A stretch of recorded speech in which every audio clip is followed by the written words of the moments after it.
I think I can only go backwards from there. Maybe I should stop right here. Okay. It's truly an honor to be here with you. I appreciate the warm welcome that you've given me tonight, and indeed every day since I had the privilege of being named Chancellor.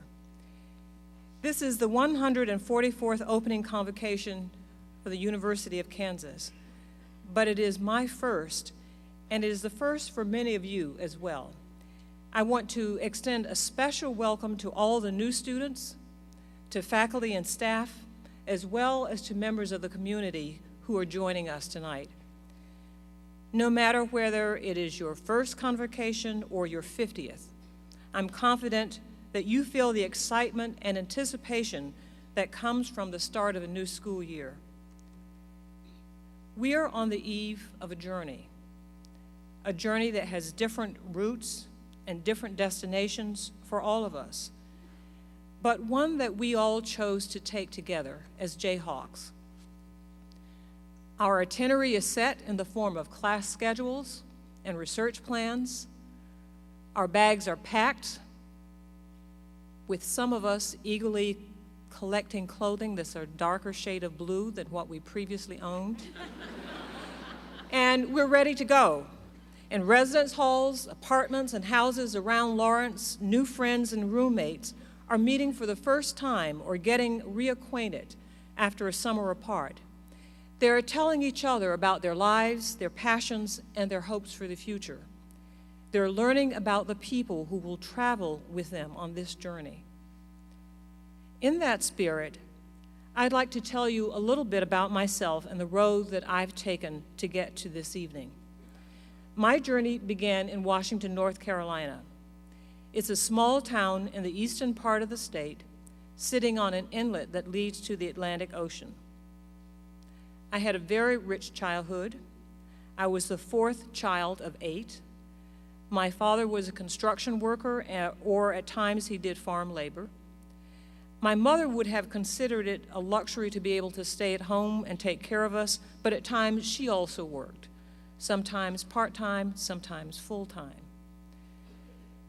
In addition to their love, my parents conveyed a commitment to personal integrity and a conviction that we should not let the external perceptions of others set limits on our aspirations. They also gave me a belief in the power of education to transform a life. That belief has stayed with me my entire career, and it is a belief that my husband Shade and I, who is also from Washington, North Carolina, have tried to instill in our children. Shade, would you stand?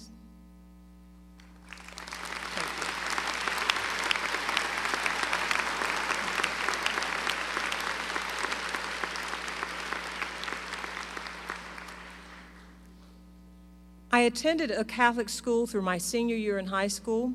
It was the nuns there who suggested I go to Marywood College in Scranton, Pennsylvania, and with their encouragement, the support of my family, and a number of scholarships, I attended Marywood and earned my degree in psychology. With my parents' message about the power of an education, reinforced by my college professors, I decided to continue my studies by attending St. Louis University.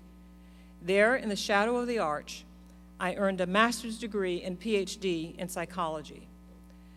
I must tell you that at the time I graduated from high school, I had no idea what a PhD was or what it took to get one. At the end of my time at St. Louis, I competed successfully for a Fulbright Fellowship, which provided an opportunity to conduct research in Denmark. From Copenhagen, it was back to North Carolina, this time to Chapel Hill, and it was there where I could realize my passion for teaching and research, devoting much of my work to the effects of social and cultural factors on personality and psychopathology. From assistant professor to professor, and then department chair, dean, and provost, I tried never to lose sight of the fact that it was access to higher education that changed my life, just as it changes the life of all of our students. I thoroughly enjoyed my years at UNC and could have easily spent my entire career there. But when the opportunity to become Chancellor of the University of Kansas presented itself, I just couldn't say no. During the interview process, I was inspired by the love and aspirations that committee members had for this university. I have not once regretted my decision. Indeed, I am confirmed in my decision each day. Now that I've told you a little bit about where I've come from, I'd like to give you my vision for where I believe we can take this great university. I do this understanding that there are a great many things that I do not yet know about KU.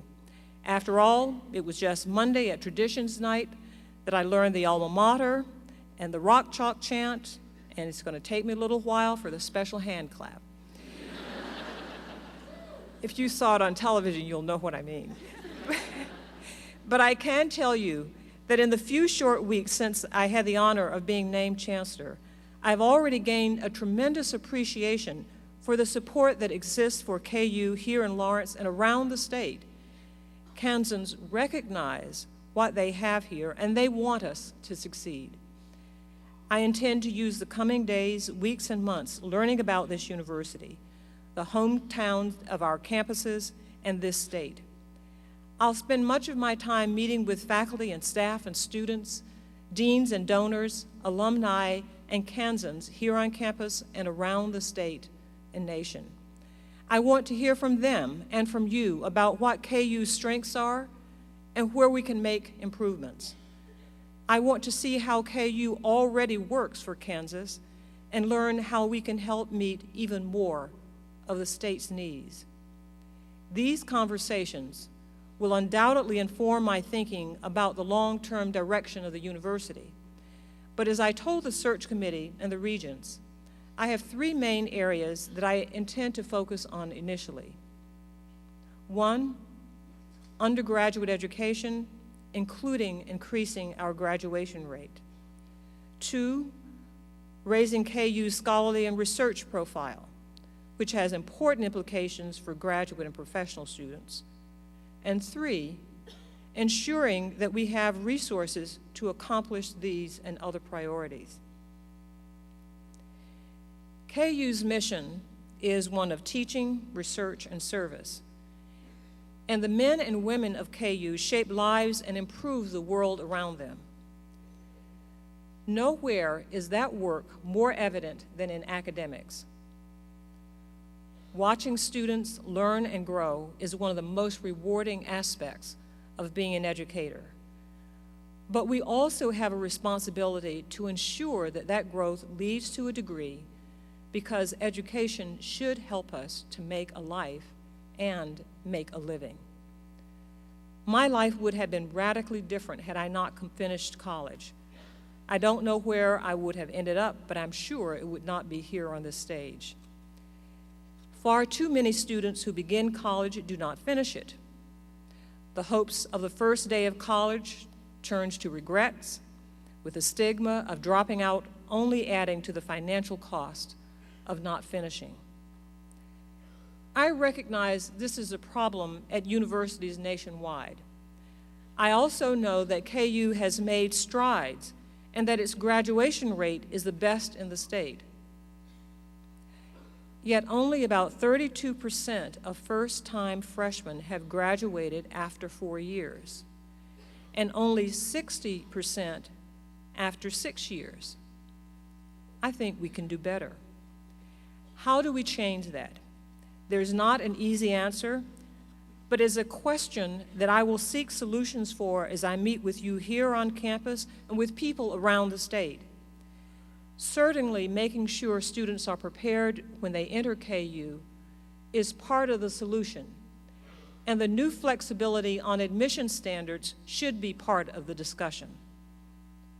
Also, the 4-year tuition compact, in addition to making the cost of college predictable for students and families, should act as an incentive to graduate in 4 years and then walk down the hill at commencement. I'm looking forward to my first walk. And in 2013, I want to take that walk with those of you who are first-year students now. The walk down the hill is one of the many things KU is known for. Another is championships, debate championships, journalism championships, and yes, basketball championships. KU is known as a great place to be a champion, but it is also known as a great place to be a scholar. The second area I plan to focus on is the scholarly profile of the university, raising it from its already strong level by ensuring research in all fields is fully supported and promoted.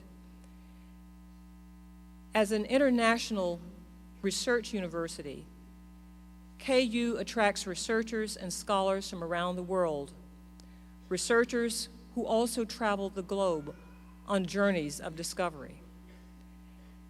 Our students learn from faculty members who are renowned in their fields and whose research interests span nearly the entire scope of human knowledge. It is my intent to ensure the university promotes a wide spectrum of research, from the drive for National Cancer Institute designation through all areas of the natural sciences and on to the arts, humanities, and social sciences.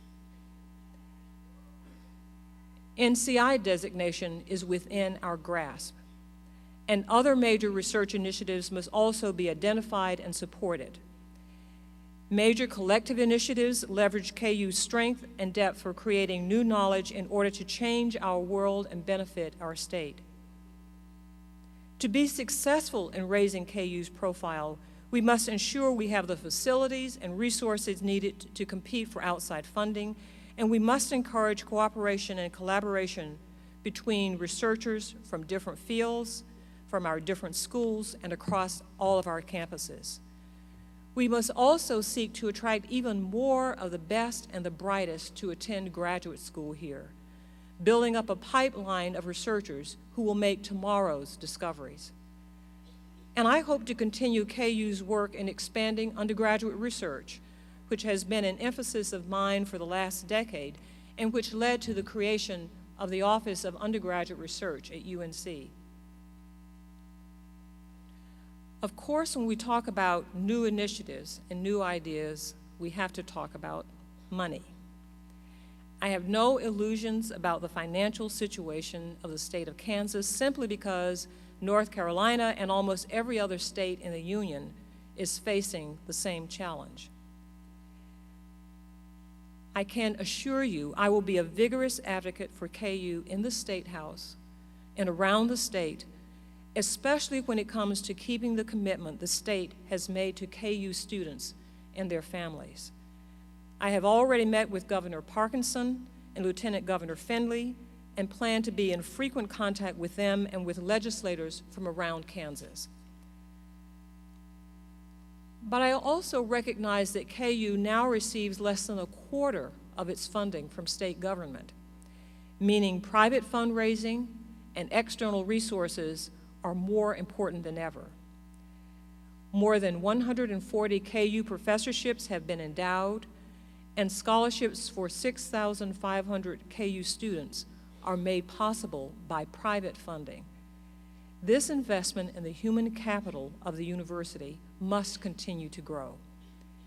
In addition to tremendous successes in securing grants from NIH, NSF, and other organizations, KU is a leader when it comes to partnerships with the private sector and groups such as the Kansas Bioscience Authority. These partnerships allow us to leverage our state resources and with the resources available in the private sector and nonprofit world. One such example is our work with the Bioscience Authority. In addition to being a strong supporter of the Cancer Center effort and our drug discovery work, the Bioscience Authority's Eminent Scholars Program has helped to bring some of the world's top researchers to Kansas. Another example is the UCAN Teach program, which is educating more math and science teachers in order to fill the growing shortage of instructors in these fields. This collaboration between the School of Education and College of Liberal Arts and Sciences wouldn't be possible without strong support from several individuals, nonprofits, and corporations. Creating similar partnerships and securing private funds will be increasingly important given the decline in financial support from state government. I expect to be actively involved in the process of making sure we have the resources necessary to fill KU's mission of teaching, research, and service. These are just 3 areas I plan to focus on. As I talk with you and travel the state, others will undoubtedly arise. Like all good travelers, I start this journey knowing my general destination, but open to taking advantage of opportunities that emerge along the way. I encourage you to take a similar approach. Students, you may well take a class outside your discipline that causes you to consider an entirely different career. Follow that path where it leads you. To our faculty and staff, you may be inspired to pursue a new line of inquiry or improve KU by changing an old way of doing business. This university would not be successful without you, so pursue that inspiration. And to all of the KU friends and supporters here and around the world, you may have an idea you always hoped the university would adopt. Or maybe you just want to become more involved in this great institution. Please become part of our journey. None of us know exactly where this voyage will take us or what will happen along the way. But I do know that we're all eager to find out. Let's take the first steps together. Thank you, and rock chalk, Jayhawk.